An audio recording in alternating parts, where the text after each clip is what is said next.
Imagine you're at the city's port, right where the ships unload. It's dawn. The boards are wet under your shoes. A quiet ship comes in. No shouts. You grab a rope. Something small runs past your boot. A sailor coughs into his sleeve. By noon, your neighbor has a fever. By night, the bells keep ringing. People shut their doors. Someone draws a chalk mark on a house. The city closes its gates. Ships are told to wait 40 days out at sea. Fires burn in the streets to clean the air. Priests bury the dead, then they get sick too. The streets grow empty. The market goes quiet. Work changes. There aren't enough hands. Pay starts to rise. New rules try to push it back down. Fields sit empty. Sheep take the place of wheat. Power begins to move, little by little, toward people who never had it. This isn't only a sickness, it's a change in daily life. Who decides, who earns, who matters when we start again? From the first cough at the port to the last bell. This is how the Black Death remade Europe, and how the living learned to carry on.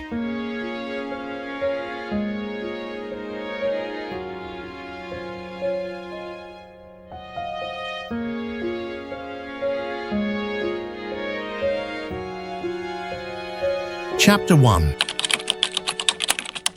The Fuse. Europe was crowded and tired when the plague arrived. The Great Hunger early in the century had passed, but many people were still weak. Cities had grown fast. Houses leaned over narrow streets. Animals and people shared tight rooms and yards. Waste piled up in pits and gutters. Trade was busy. Ships moved between the Black Sea and the Mediterranean. Rivers and roads fed the ports. What moved goods also moved sickness. The illness likely began far to the east. A flea fed on a sick animal and carried the germ to the next host. Rats rode on carts and ships. People carried lice on their clothes. In some cases, the sickness spread by breath when coughs filled crowded rooms.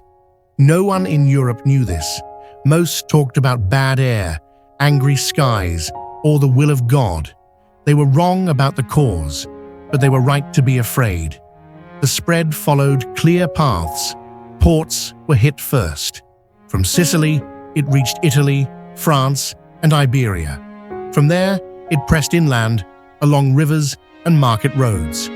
By 1348, it touched Paris and London.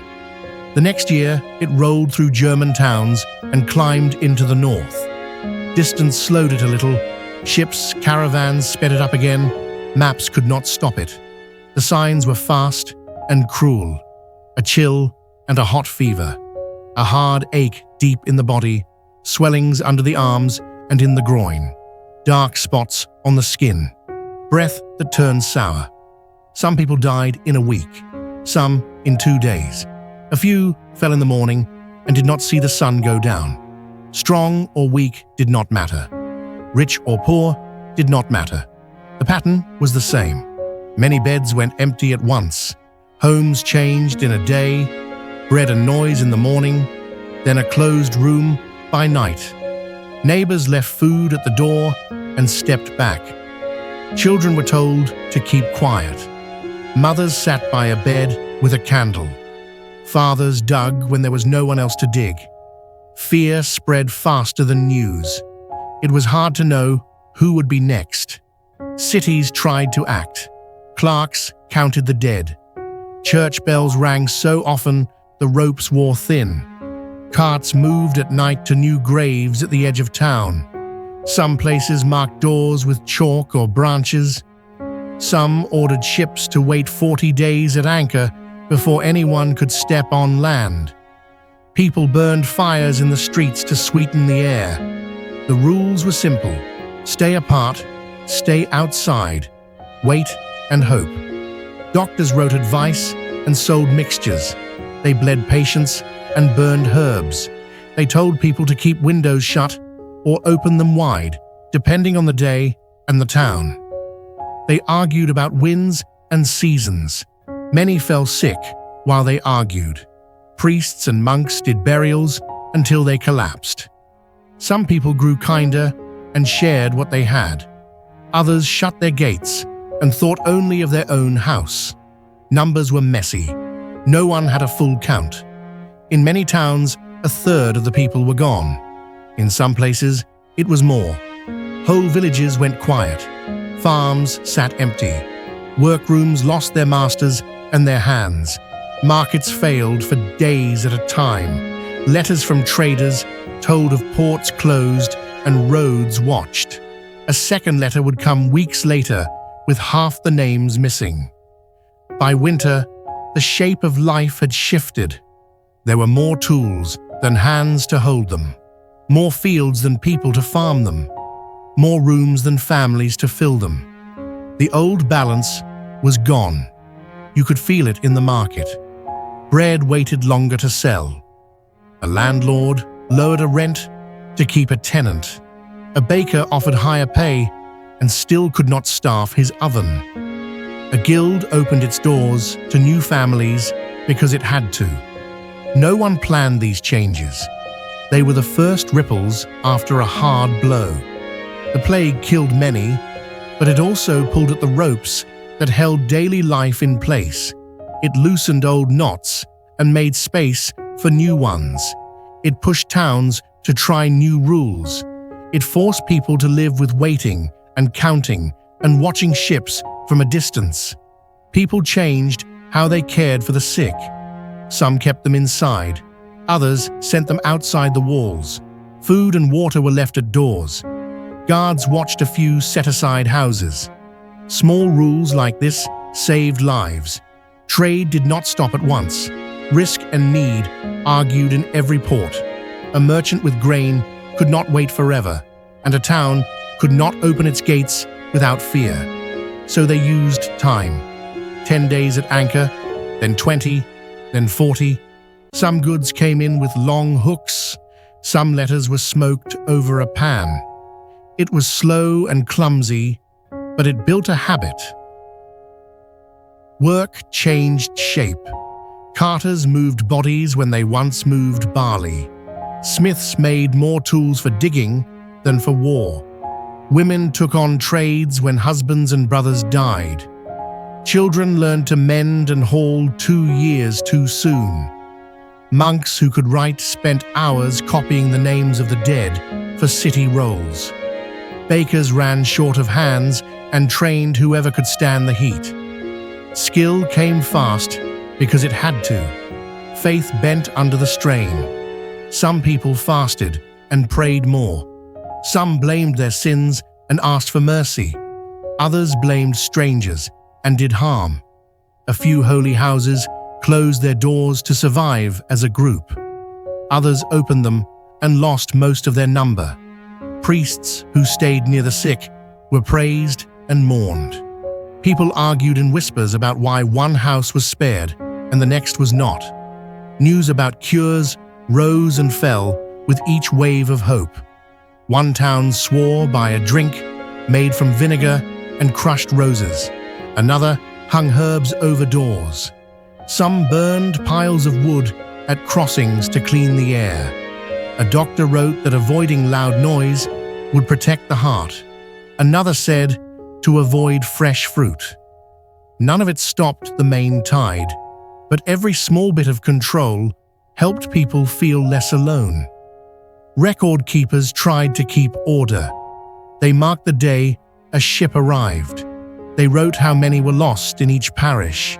They listed the price of bread, the cost of wool, the fee for a grave. Their lines show sharp jumps. Wheat cheaper because buyers are gone. Wages higher because workers are few. Rent cut because rooms sit empty. You can watch a new economy take shape in the margins of their books. By the end of the year, every class had changed a little. Lords felt the loss of rent and service. Town councils felt the weight of empty benches. Guilds felt the break in the chain from master to apprentice. Poor families felt both fear and a strange kind of chance. A field stood open to lease. A tool lay idle, waiting for a hand. The same blow that took so much also made gaps where new lives could start. Chapter 1 is the shock and the spread, but it is also the first set of answers. Count, wait, mark, burn, pay more for work, cut the rent when you must, write new rules when the old ones fail. None of this is a full plan. It is the start of one. It is how a continent begins to learn that survival is not only a prayer, but a set of habits that can be taught. The fuse is lit now. The city will try to explain, to control, and to live with what it cannot end. That fight will shape faith, law, and the public rules that outlast the wave. Chapter 2. The fracture. People try to explain what they cannot stop. Doctors say the air is bad. Some blame the wind from the south. Others blame a rare line of stars. Healers talk about hot and cold in the body. They write lists of do and do not. Do keep clean. Do carry herbs. Do avoid bathing in hot water. Do not eat fruit. Do not run. Do not sleep in damp rooms.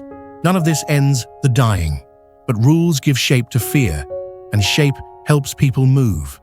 Faith bends and holds at the same time. Priests walk to the sick with oil and a prayer. Many die within days. New priests are rushed into work with little training. Bells ring for the living and for the dead until the ropes wear thin. Some towns order fasts and public prayers. Others limit big crowds at church. Mass is held in courtyards with space between families. The sound of song is softer, but it is still there. Groups of flagellants come into some cities. They walk in lines. They sing. They strike their backs with chords in a set number. They say the world can be saved if people do hard penance. Crowds watch. Some join. City leaders grow afraid of chaos. A few towns turn the groups away at the gate. Others let them pass and ask them to leave fast. The need to show sorrow is strong. The need to keep order is strong too. Fear looks for a target. Rumors say wells are poisoned. Fingers point at small known groups who live apart. In many places, Jews are attacked or forced to leave. Homes are burned. Men are killed. Women and children are driven out. A few rulers try to protect them and fail. Some towns give safe conduct and keep it. Others do not. These acts do not stop the plague. They only add more loss. The record of it sits heavy on every page that follows. Daily life gets a thin layer of rules. A chalk mark on a door means sickness inside. Food is left on a step and paid for with coins washed in vinegar. People speak at a distance or through a shutter. Some streets are swept by order. Pigs are kept out of the lanes. Dogs that roam are killed. Funerals are short and often held at dawn. Graves move to the edges of town. Work crews cover bodies with quicklime and soil. Then they move on. Ships learn to wait. At first, it is a few days, then longer, 30 days, 40 days. Some ports use boats to bring goods from ship to shore without letting crew step on land. Bales are opened and aired on the beach. Letters are held over smoke. City guards watch the water and the roads. Traders complain. They wait anyway. The habit of time becomes a tool. It will return with every new wave. Inside the walls, people try small science without calling it that. A house with many cases is avoided, then measured, then closed for a set number of days.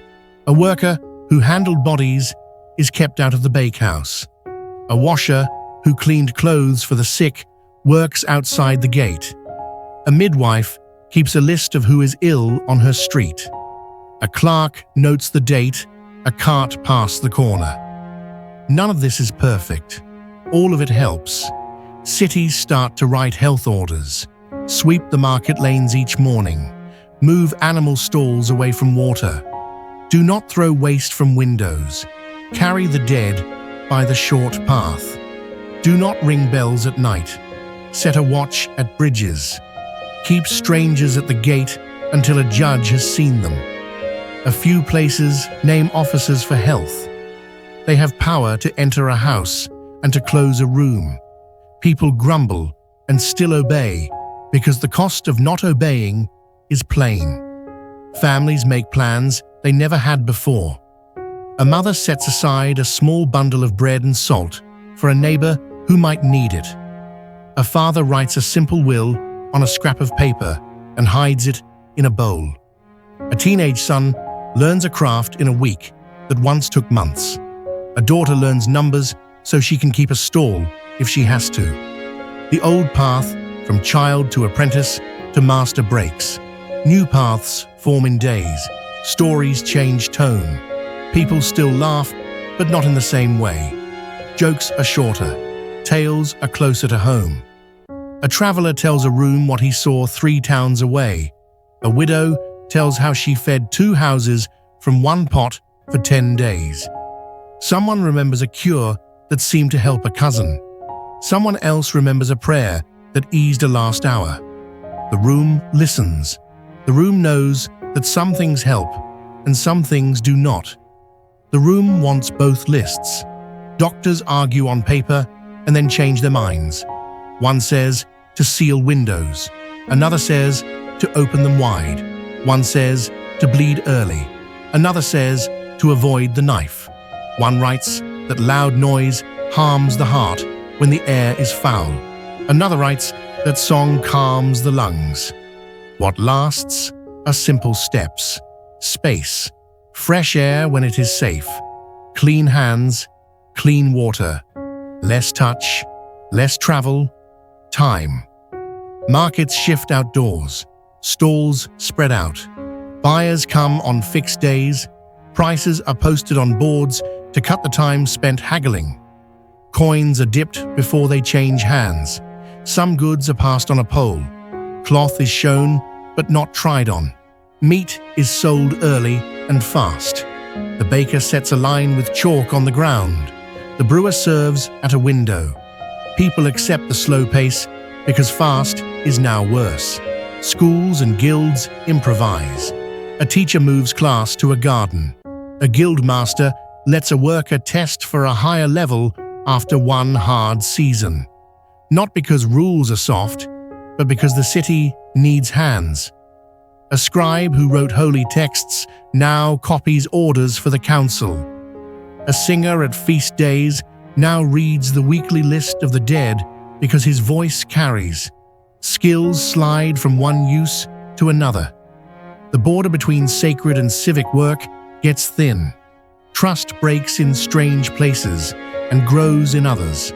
Some fear the breath of friends. Some will not lend a tool. But a few streets become small teams. Each house takes a turn at the water pump. Each house checks the chalk marks. Each house keeps an eye on the widow at the corner. People learn who keeps calm and who carries news without adding flames. That knowledge has value. It saves trips. It saves lives. Not all answers come from the top.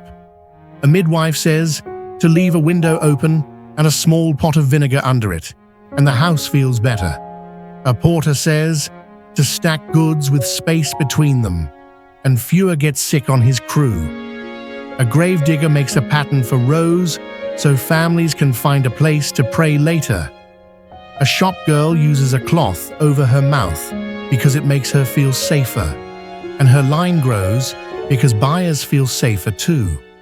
Leaders learn to count different things, not just taxes, but days since a ship arrived, not just fines, but how many houses have chalk marks in one parish, not just grain in storage, but how many carriers are still able to lift a sack.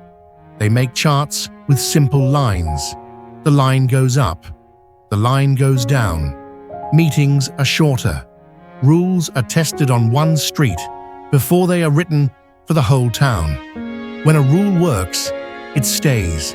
Art begins to carry the weight of fear and hope. Walls show pictures of death, walking with rich and poor, not to mock, but to remind. Carvers make thin figures on tombs that look like sleeping bones.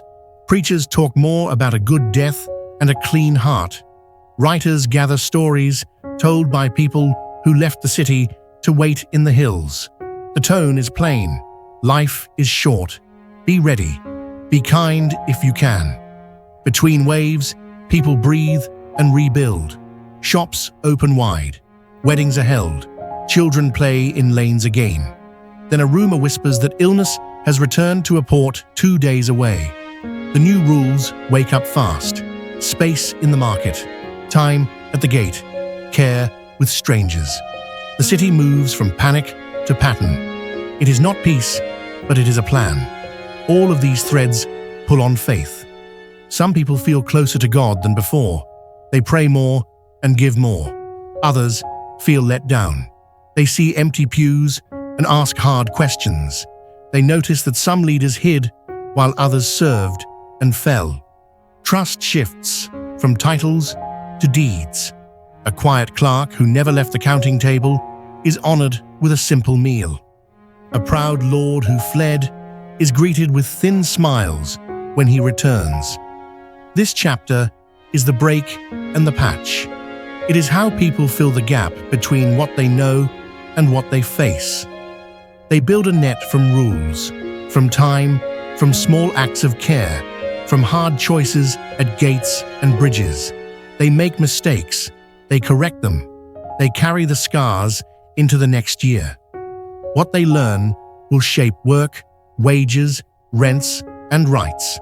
The fight to survive is already turning into a fight over who gets to decide the new terms of life. That struggle begins in the market and in the fields. It will set the stage for everything that follows. Chapter 3. The price of survival. The first wave passes. Bells grow quieter. Shops lift their shutters. Yet the city is not the same. A quick count of hands shows the whole death left. There are fewer carters, bakers, weavers, fewer people to pick up grain, cure hides, load boats. A field has no team. A kiln has no fire. Work waits, and there are not enough bodies to do it. The old balance is gone. Scarcity gives workers a power they did not have before. A mason asks for more pay. A plowman asks for a better meal and a shorter day. A brewer refuses night shifts without fear. In many towns, the wage for a day's work climbs by steps. It is the math of fewer hands and the same number of tasks. When a job cannot wait, the price rises until someone says yes.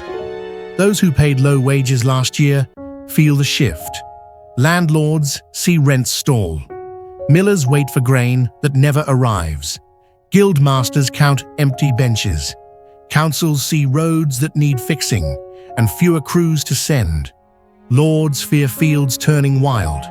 They remember the old world where habit and fear did the work of orders. That world is fading. Leaders try to hold back the tide with rules. Wages must return to the old rates. No one should leave a village to chase better pay. No servant should break a term. Food sellers must not raise prices without leave. Masters must not poach workers. The list is long and the fines clear. It is a net thrown over a river.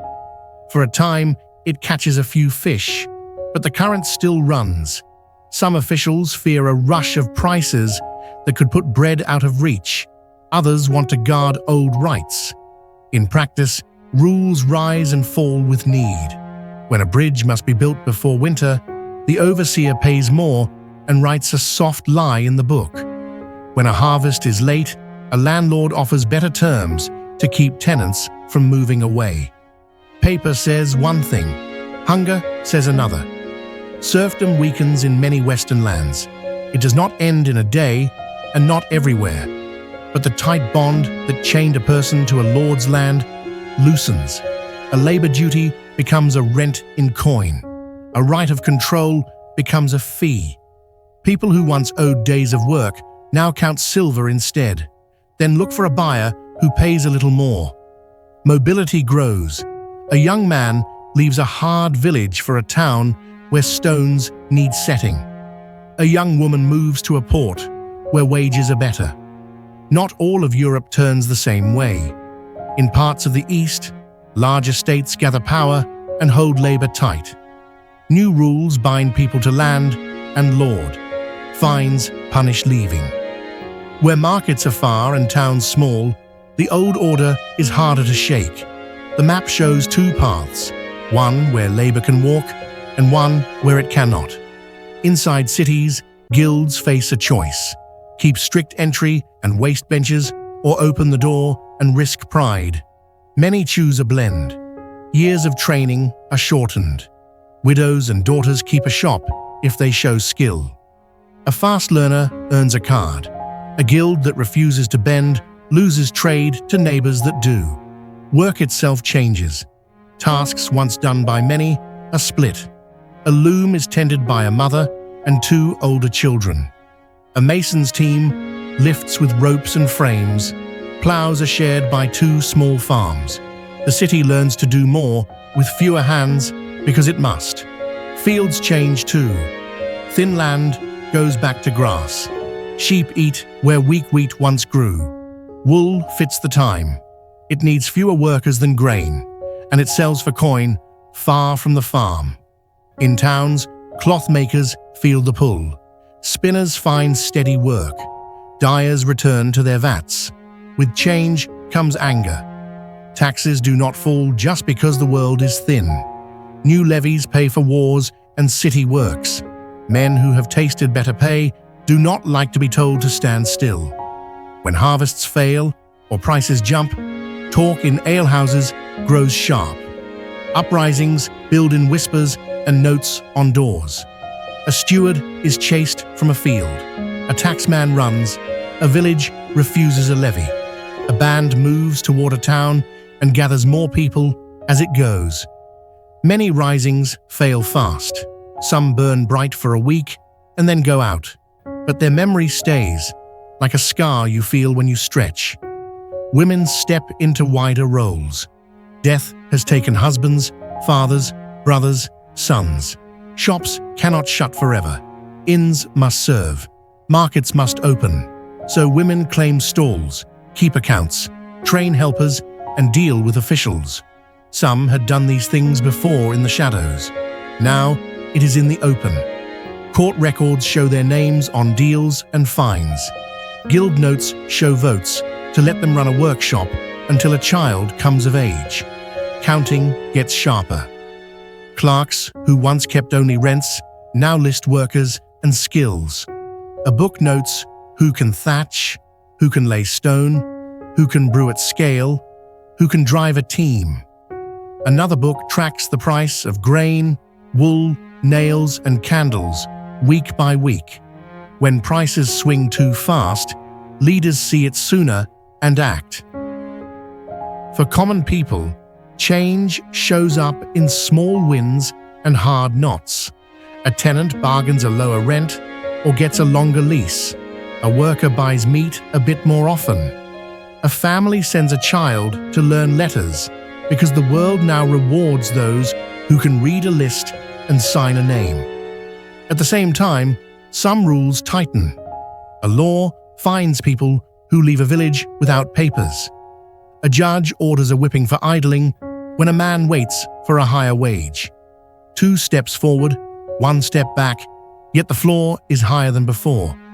Law follows facts. Courts see broken labor deals, rent fights, and spats between masters and new hands. Judges read old rules, look at the street, and split the difference. Many verdicts say the same thing in new words. The world is not what it was. In time, towns write charters that accept higher pay, mobile labor, and clearer contracts. Wealth moves. Some land, rich families lose ground because they cannot fill their farms. A few merchants who move wool and cloth across borders grow rich. Some skilled workers buy a small plot or a tiny house. Coins which once flowed up and stayed now move in loops. The memory of loss changes shape. At first, it is raw sorrow. Then it becomes a plan to be ready. People keep small stores. They keep tools in order. They know where to find water when a well fails. Councils keep boats ready for goods that must move even when crews are thin. Work becomes a kind of readiness. The city learns to bend rather than break. Not every promise of the new time is kept. Some years wages slip. In some places, landlords bind people tighter. Some guilds close ranks again when they feel safe. But the baseline is higher than before the plague. People have seen what they can ask. They have seen laws change, markets move, a person cross a river, learn a new craft, and make a life. This is the price of survival. It is paid in new rules, in talks at market gates, in steady hands, and in the nerve to tell a lord no. The plague forced the first step. Scarcity opened the door. People walked through and found a room with more air. What they built there will set the terms for the years to come. Who works, who pays, who moves, and who decides. Chapter 4. The Rewiring. The plague does not end in 1 year. It comes in waves. A town breathes, then holds its breath again. People learn to live with risk. They keep extra grain if they can. They keep tools sharp. They keep a plan in their head for who takes the children if a house goes dark. Memory becomes a kind of gear that helps the city turn when fear returns. Art shows that memory. Walls fill with scenes where death walks beside everyone. A king, a merchant, a farmer, a child. Each holds the bony hand in turn. These pictures are not jokes. They are lessons. They say, life is short. Be ready. Treat others well because the same road waits for you. Carvers make transy tombs that show a person not as a perfect statue, but as a thin, wasting body. It is harsh to look at and hard to forget. The point is to teach, not to flatter. Books change too. Storytellers write about people who leave a sick city and pass the time with tales. The tales are not only to distract, they test ideas. What is wise? What is greedy? What is loyal when the world shakes? Preachers write small manuals on how to face death with calm. They give steps for prayer, for making peace with neighbors, for setting one's house in order. The tone is plain. Do this now, because time is not promised. Charity grows new arms. Groups form to feed the sick, to dress bodies with care, to help widows and orphans, to marry the poor, to pay small rents when work fails. Some of these groups are tied to churches. Some are tied to trades. They keep lists and boxes and rules because loose giving breaks in a storm. A city with steady hands can stand longer. Cities build tools for the next wave. Health boards become a normal part of local rule. Officers for health learn to inspect houses, to close a room, to move a market, to choose burial ground. Notaries learn to write quick wills with fair words. Clerks keep weekly counts of deaths by parish. Port guards learn to read papers that say where a ship has been. These papers are a bill of health. They are not perfect, but they help. Quarantine turns from a sudden idea to a system. 40 days at anchor is not a guess now. It is a set time in a book. Some ports put the sick and those who shared their room on islands near the harbor. People call these places lazarettos. Goods are aired and smoked in special yards. Letters are dried. Rope and cloth are kept apart for days. The rules are dull and slow and save lives. They also teach a new thought, that the state can set time and space to protect the many. Trades adapt to the rules. Merchants add days to contracts to allow for waiting. Ship owners plan for reserve crew. Insurers learn to price the risk of delay. Carters know where the watch stands and which road is open this week. Markets spread out by habit. Stalls stay in lanes that can be cleaned. A city's map changes at the edges first. Gates, bridges, ports, and then inside, markets, wells, workyards. Order is a shelter. Care changes shape. Hospitals, which had been places to rest and pray, grow more practical. Some towns set aside beds only for those with a fever and swellings. Lay nurses learn to rotate shifts, to boil cloth, to burn what cannot be saved. Surgeons get licenses from the city. Midwives keep written oaths. The work is not modern by our standards, but it is more organized than before. The idea that care is also craft is taking root. Learning shifts, slowly but clearly. Universities reopen and add new lines to old studies. Anatomy becomes more accepted in some places. City law allows more dissections under guard. Students argue with texts and also look at bodies. They do not cure plague, but they learn to test claims, to collect cases, to write what they saw instead of what a book said they should see. This habit matters. It will not vanish when the pest passes. Writing itself spreads more widely as the century turns. Towns hire more clerks, guilds teach more boys, and some girls to read numbers and simple words. Later, presses will pour out cheap booklets that carry rules, prayers, cures, and news faster than scribes ever could. Even before the press, the need to pass clear orders creates a hunger for clear writing. A market that can read a board is a market that moves with less shouting. Law bends towards speed. Courts learn to handle quick transfers when family lines break. Guardianship for orphans is set down with names and seals. A widow keeps a shop by right for a time while a child grows. Poor laws appear in draft. Small taxes to keep bread cheap in a bad month. Lists of who may draw help. Penalties for fraud that would drain the fund. Leaders learn that rules for calm days fail in storms. They write rules for storms. Cities push filth outward. Slaughterhouses move beyond walls. New burying grounds lie outside the tight lanes. Wells are checked. Some streets are paved to help carts move and to keep waste from pooling. These are not grand plans. They are fixes that hold, then get copied, then turn into how we do things here. The line from a small fix to a safer city is longer than it looks at the start. Memory works on families in quiet ways. People keep a chest with candles and a small stash of grain.